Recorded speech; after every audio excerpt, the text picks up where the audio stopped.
When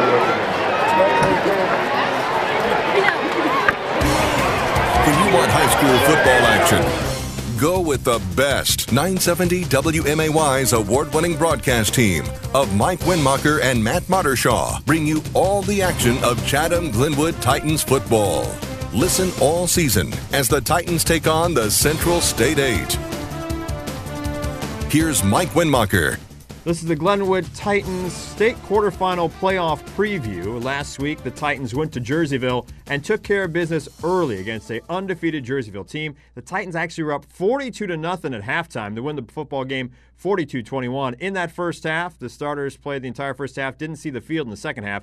And in fact, in that first half, Miles McAdams only threw 4 passes, one of which went to a touchdown to Dan Helm. But it really was the rushing game that caused the most problem for Jerseyville, as Donovan Hammonds carried the ball 16 times for 166 yards and 2 touchdowns in one half. It was a dominating performance by the offensive line for the Glenwood Titans, and defensively, they did a wonderful job bottling up quarterback Mitch Kimball of the Jerseyville Panthers. This is a guy who's going to be a D1 guy going to NIU next year, and the Titans really did a great job of keeping him inside the pocket. They delivered a couple of heavy hits to him, and towards the end of that first half, he had happy feet and was not making any type of consistent throws. So the Titans win that football game 42-21, which brings us to this week, the state quarterfinals in 5A. The Titans travel to take on a familiar foe, the SHG Cyclones. Now, the last time these two teams met, the Titans make a huge comeback, had a chance to win the ball game in the last minute, but fell just a little bit short. And in that football game, the SHG Cyclones had no answer defensively for Dan Helm. Obviously, they're going to try to minimize his effectiveness in this game, and there's a couple ways they can do that. We'll go to the big board and show you how SHG can minimize Dan Helm,